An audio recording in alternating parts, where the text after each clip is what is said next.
Hey, everybody. My name is Chris Porteous, and I'm the co founder and CEO of SearchEye and My SEO Sucks. Today, we're going to be looking at the ultimate guide to marketing your SaaS. For me personally, absolutely love this space. The way you market in this space is completely different than any other type of marketing that I've done, looking at local SEO, enterprise, e-commerce, etc. We have quite a few clients in the space. We've scaled quite a few businesses, and we even have our own SaaS that we're, starting to employ kind of the recommendations and kind of processes that I'll be going through today. So looking at what we're going to be covering, one is what is SaaS marketing and how does it differ from other forms of marketing, as well as why does it differ? Two, common SaaS marketing pitfalls. And then kind of going on to building an audience, really figuring out what your persona is and how you can match content to it. Not to rank for everything, but what your keyword strategy should be.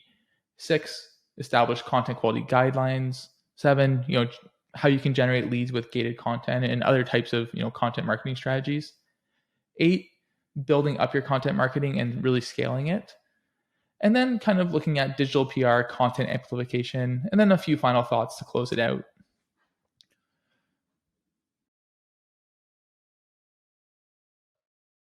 What is SaaS marketing and how does it differ from other forms of marketing? SaaS is a completely different beast than traditional types of marketing, looking at local SEO, enterprise, e-commerce. One, the ROI is completely different. You're focused on CAC, or customer acquisition cost, longer payback periods, and a much less traditional customer journey. And 2, you're looking to target the right customer. So that's someone who's going to be staying on with your platform in the long term. And the holy grail of SaaS is having negative net churn. So that is the loss of user revenue is actually less than the expansion revenue of your existing cohort or user base.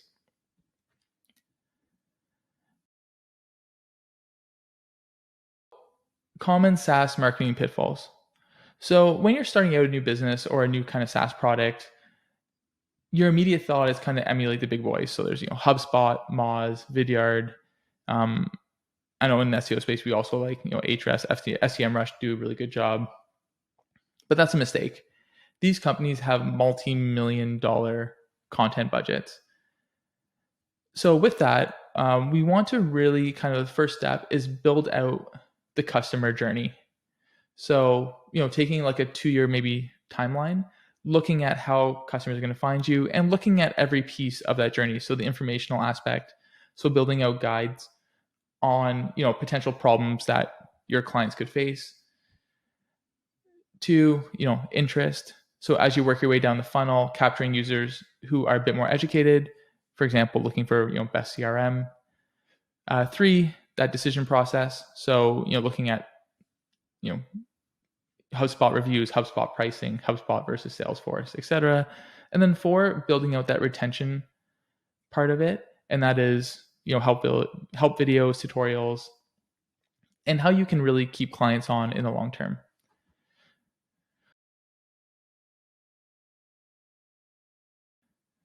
So on the content marketing side, one is we really want to build an audience, and to do that, it's not enough to target bottom of the funnel keywords.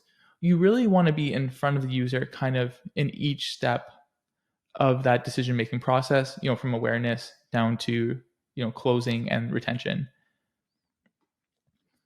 So as I kind of mentioned above, with those 4 steps, one, the first thing is awareness. So when you're kind of building your kind of long-term content strategy, one is targeting awareness-based keywords. For example, how to generate leads from a website, how to get started with email marketing. So these are problems that your potential user has and do exist. So with this, you want to create in-depth blog posts, ebooks, and videos kind of around these topics and ultimately become a prospective problem solver for them. If you're hitting the user kind of at the awareness phase, it's much easier to capture them, as they work down to decision. Here's an example of a post on Daily Egg. How to generate leads for your online business in 2020. Fantastic. It's a long tail keyword. does a good amount of volume. And again, there's a lot you can do with that, capturing email address, retargeting, etc., kind of down the line. Next is interest. In this phase, so the potential user has already gone through the informational phase. They know they need a CRM tool or an email marketing software system for their business. So now you're looking at kind of what's out there. So you're searching kind of terms like email marketing tool, CRM tool, best CRM software. Again, these are going to be much more competitive keywords. So for like a lot of small businesses, it might not necessarily be possible or feasible to even target these. And that's why kind of the informational part of it is so important, to capture them early with those longer tail keywords. Again, it's still an informational type query. They're still looking for information. They're looking at their options. They want to see what's out there. And with this too, it's important not to just focus on your own platform or your own kind of blog or guide section of the site. You really want to understand that journey. And if someone's looking for email marketing tools, odds are they're going on Captura, GetApp, Trustpilot, Finances Online. And these are great platforms and some low-hanging fruit for, a SaaS-based company to really market on.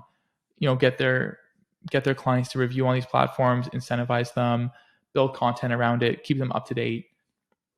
Again, much easier than maybe ranking directly for these keywords for their own site.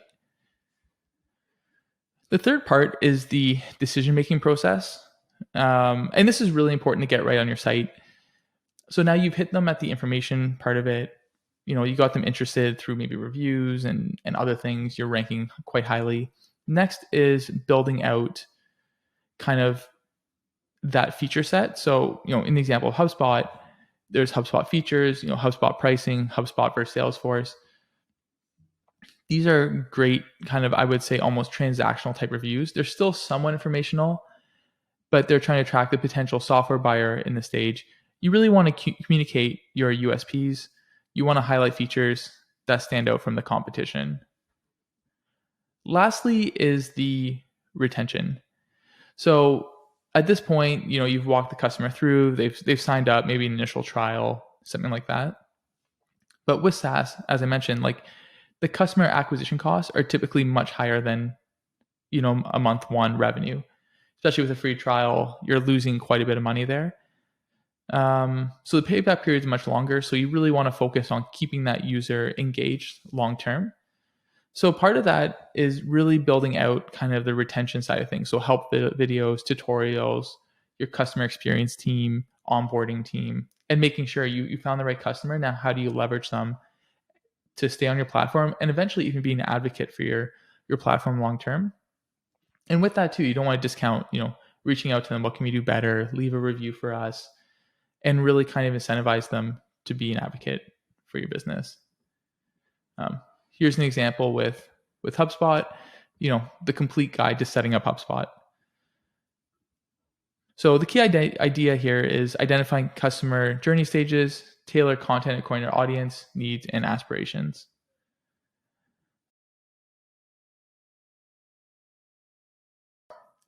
So we want to make sure we're matching the content with purpose and persona. So we don't want to write blindly. We want to know who we're targeting. So I always think it's a good exercise to put together one or two, who's your perfect customer? And even in the case of like our own business, we put a list, here's our like 10 dream clients. And then we can work backwards. What do those clients have in common? What does their persona look like? And how can we target them to hit those goals long term?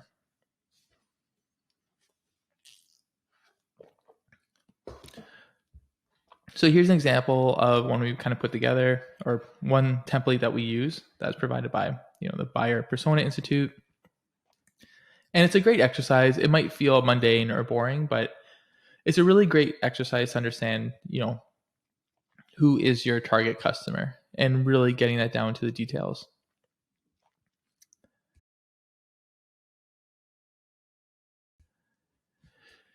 This kind of goes back to the marketing pitfalls, but don't aim to rank for everything.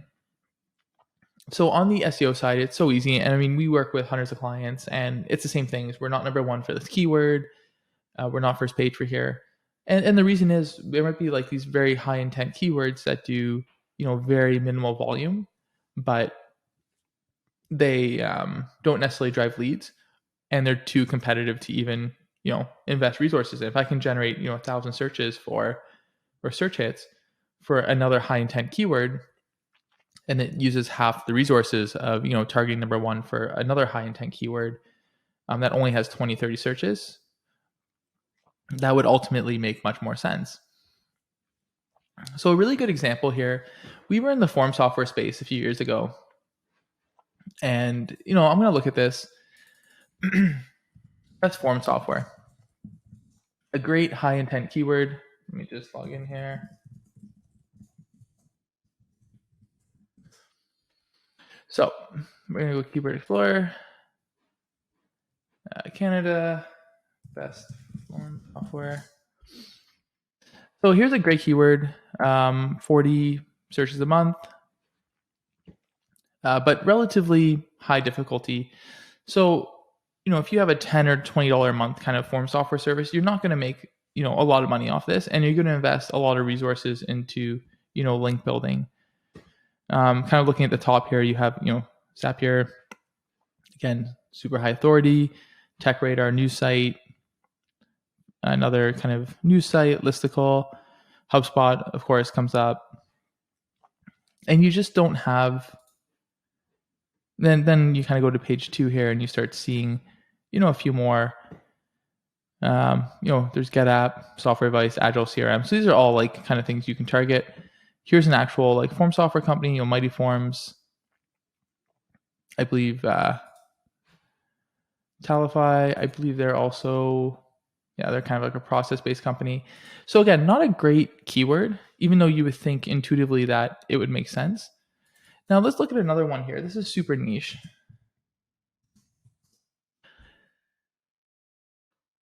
Oops. So tattoo consent form. So this is somebody who's looking maybe for like a form software template. It could be a PDF. It could be, maybe going with an actual form software company. We're not sure yet, and it might take some testing there. But here's a great example of a keyword you'd want to target.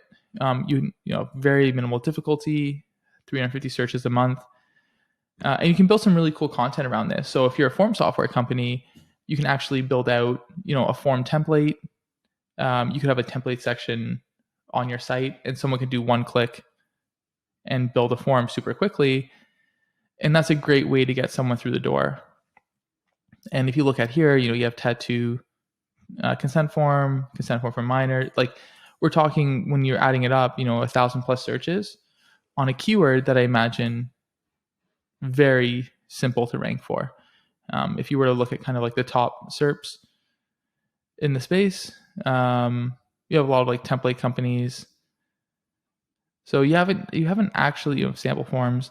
So again, wide open here, a lot of opportunity.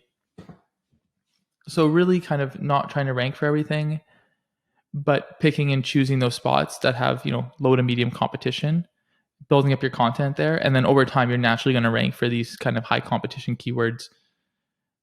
So it does get easier, but again, don't rank for everything. Don't rank for kind of these high money terms. Look for long tail opportunities.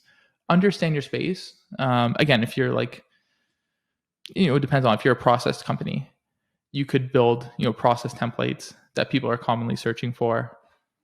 Like a form software company, as I mentioned, there's just a lot of opportunities here where tons of keyword volume opportunities, and you can hit them at different parts of the journey.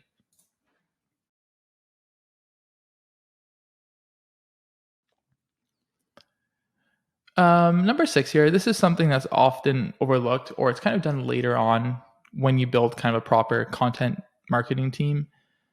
So it's really building out those content quality guidelines. For me personally, I don't have a lot of experience here. We're responsible for building out kind of the content strategy, content recommendations, keyword recommendations, digital PR, link building, and we'll often work with the editorial team at these companies just to make sure that they do have kind of that consistent voice in place, so every piece of content feels the same. But here's an example. This is one from CoSchedule. like do's, don'ts, description, characteristics, and just making sure that every guide follows it. Ultimately, I mean, if you look at HubSpot and Salesforce and these other companies, their content is extremely consistent across the board. So you get the same look, feel, and ultimately you're going to kind of generate more leads from that.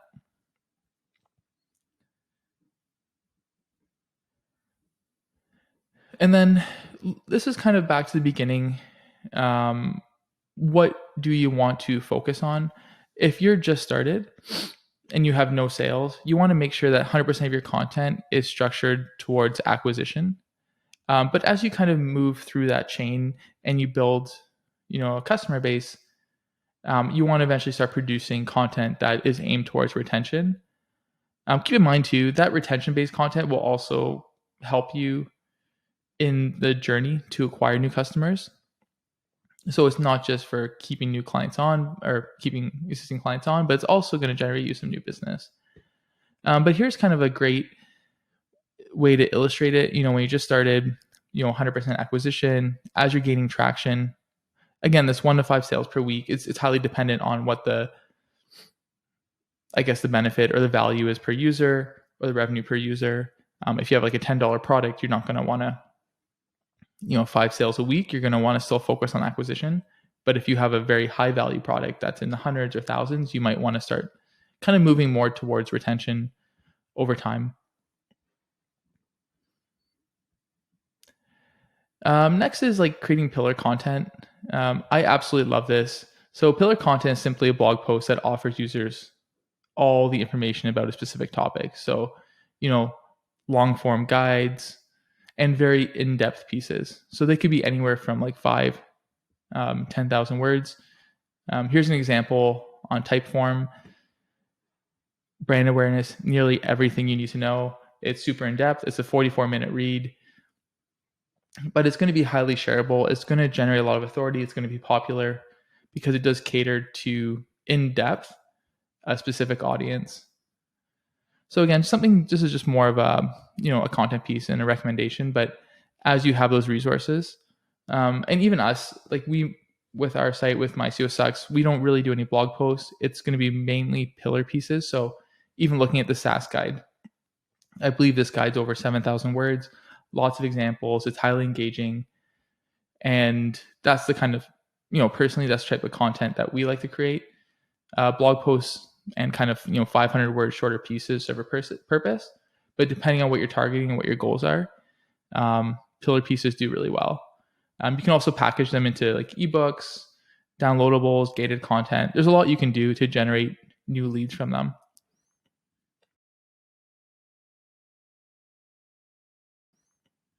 And moving on to kind of that point, generating leads with gated content. Gating premium content is one of the most popular ways for SaaS companies to generate qualified leads.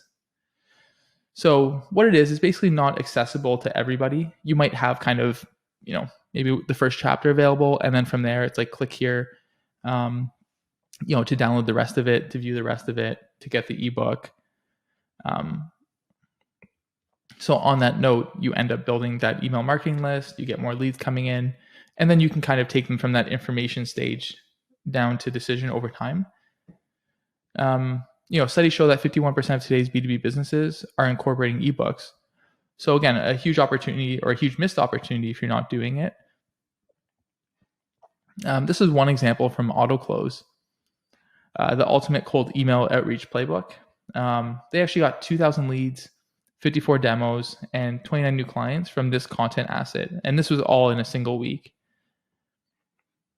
And then kind of moving, other types of content, video courses, which could be, a course that's helping educate the user and kind of working them away from that information to interest, to decision, to retention.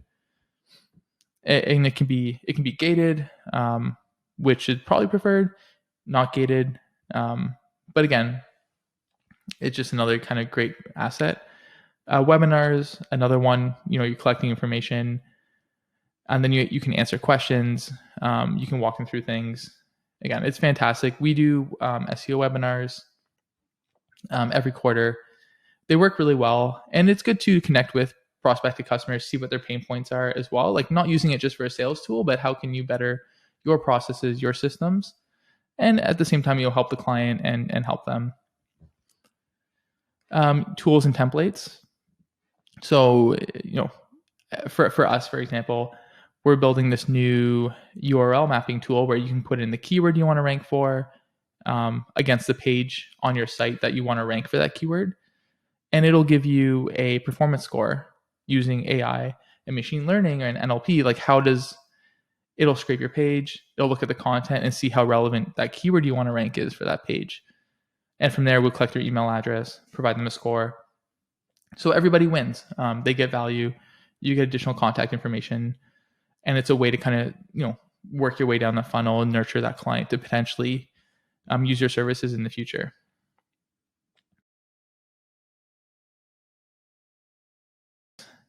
So this is often really difficult. I know at SearchEye, we've built teams. We work with agencies. We built teams. We have over 30 content writers on our team.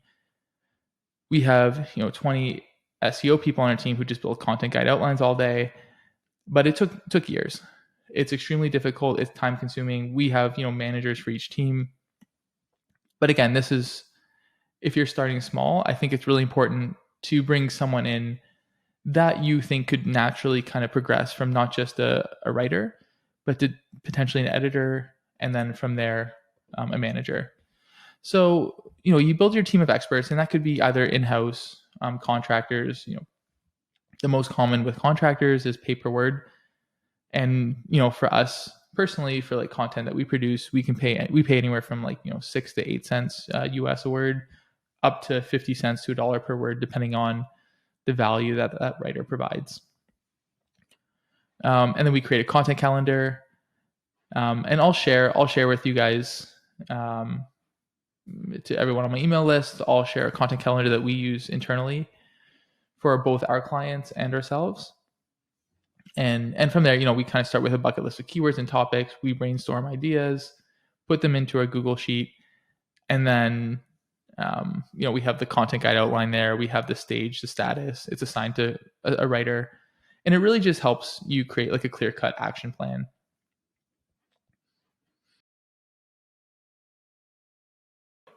So SEO remains a vital spoke of the SaaS marketing wheel. Google now processes over 40,000 search queries every second. So again, huge opportunity. This is more on the technical side, and I cover the technical side in depth in other kind of guides and articles we have on the site. But it's really looking at kind of, the traditional methods of like on-page optimization, internal linking. So making sure you have the proper, keyword optimized H1s. You have H2s and H3s throughout your pieces of content. I never like to include more than 6 to 8 sentences per paragraph.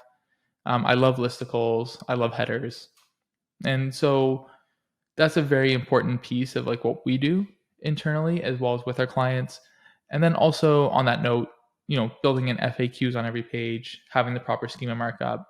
Again, we love the FAQ schema markup. We thought that was such an easy win. And we do that on scale. Now we do somewhere like 1,200 to 1,500 FAQs a month for our internal clients. And it's just a great way to capture more search visibility. Next, kind of like the most, I would say, like misunderstood piece of SEO is the internal linking. It's not difficult, but you really want to do a good job of conceptualizing it before you do this. So for example, on every type of like spoke page we have, hubs page we have. So like, for example, if it's content marketing hub page, we might have, 10 or 20 different kind of spoke pages that all link to that hub page. That's super important. It's really also important to build out kind of from a UI perspective.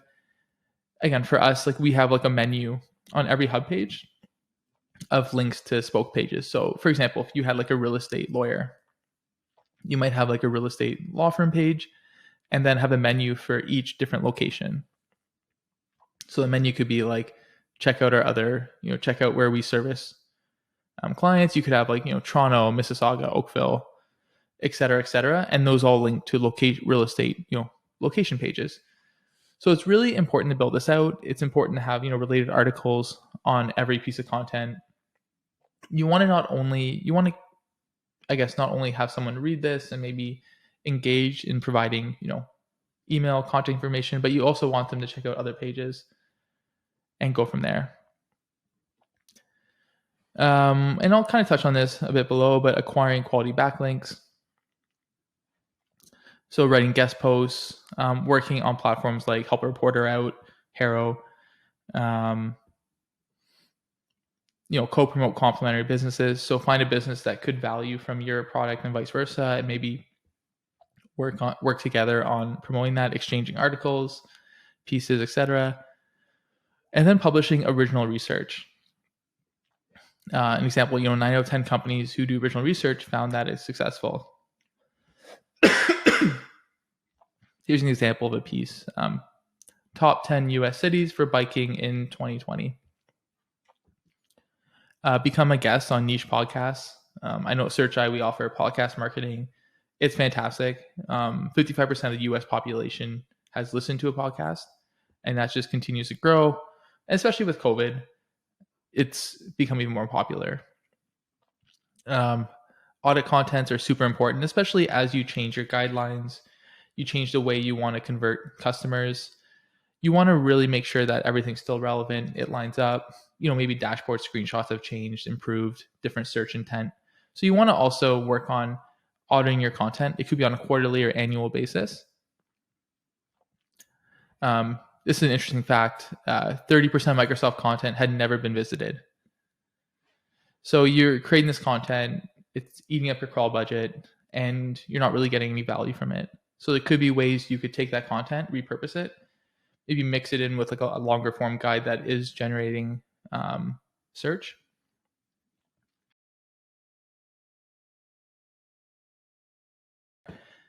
So one of the core strategies for reaching a SaaS audience is to promote and amplify your content. When every SaaS business is producing content, it's really important to stand out. So one is, social media. You'll find that there are already enough noise on social platforms. I mean, there's billions of posts, and it's really easy to get lost in the mix. For us personally, we don't actually market on Facebook ourselves. We use LinkedIn only, a lot more expensive, but again, a much higher quality target. Still not a lot of noise. I might look back in a year and say, what was I thinking? But still not as competitive, and it's easier to stand out there. So it's really finding kind of that right avenue for you, and then how can you hit it in a very unique way. Even with content amplification, another great one, we use LinkedIn Sales Navigator as well, and we'll reach out to potential customers who can use our guides. So, hey, I noticed you're in a SaaS space. I put together this awesome piece of content. Well, debatable, depending on what you guys think, but I put together this piece of content on SaaS marketing. It's a video, a full guide. It really helped you kind of scale your business. Check it out, and that's it. There doesn't have to be a sell, but you're pushing them towards that kind of informational side of things, and then trying to work them way down the funnel. Maybe get their feedback on it and say, hey, do you really like that? I'd love to kind of share, other stuff with you in the future. What's your email address? So again, it works really well, but everyone has kind of different ways and techniques of going about it. One is then, next is repurposing existing content. So, convert blog posts into slideshow videos, publish it on YouTube. For me, I like to take all these guides that we write and create YouTube videos on them and market those. Using them in PowerPoint presentations, creating a knowledge base, taking this blog post and creating like bite-sized LinkedIn updates on a regular basis. Even, producing infographics.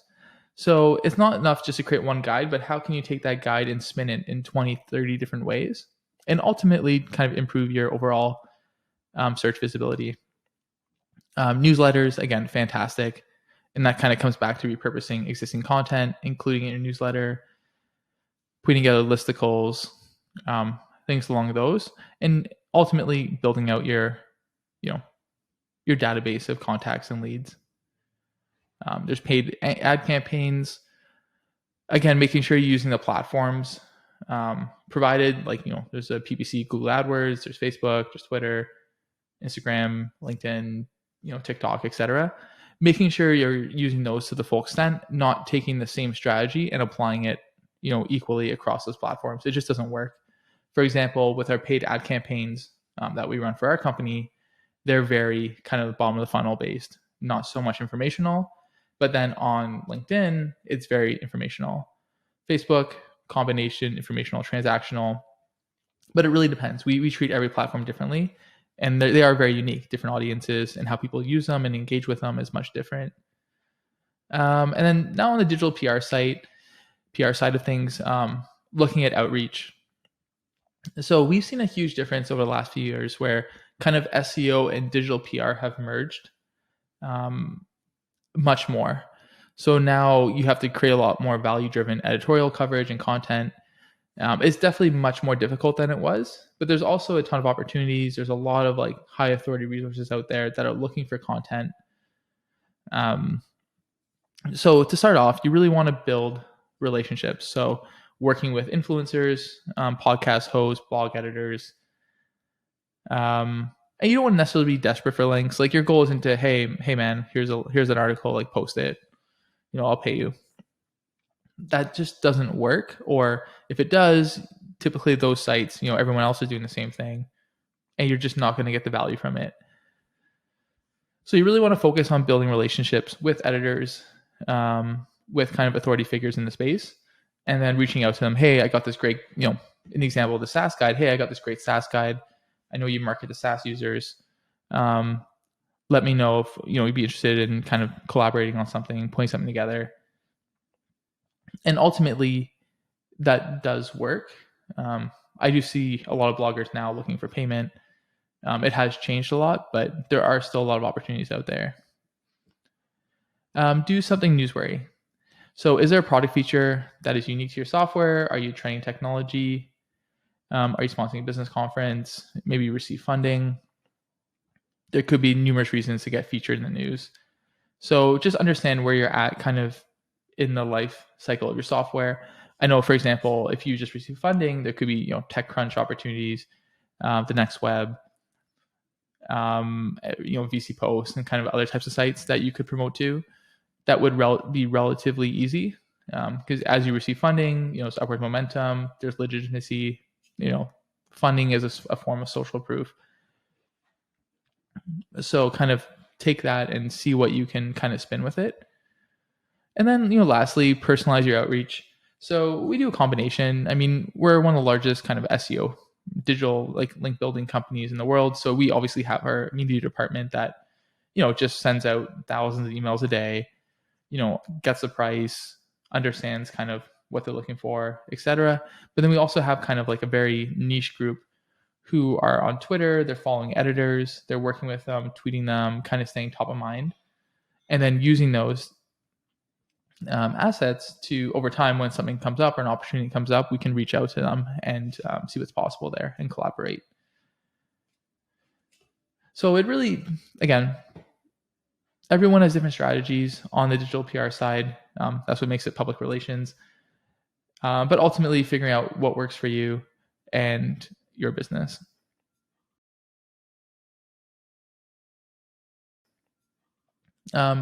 Just want to kind of, final thoughts. First of all, thanks so much for listening to this. I hope it was educational. Hopefully it gave you a bit of background on content marketing, keyword research, digital PR, as well as SaaS in general, or SaaS marketing in general. But yeah, just to kind of finalize, you want to have like a clear-cut intent of building and growing an audience. You want to start thinking like a media company, generating leads and nurture your prospects to create a sales pipeline that converts into dollars. So like I said, kind of starting with informational, interest, decision, retention, and making sure you're kind of hitting each of those throughout the journey, you're going to ultimately have a lot of success. If you have any questions, just feel free to use the contact form, provide a comment in the guide itself. Let me know if anything I can help you with. We also have an awesome Facebook group, which I'll share with you after this video. But yeah, thanks for listening and really appreciate it, guys. Take care.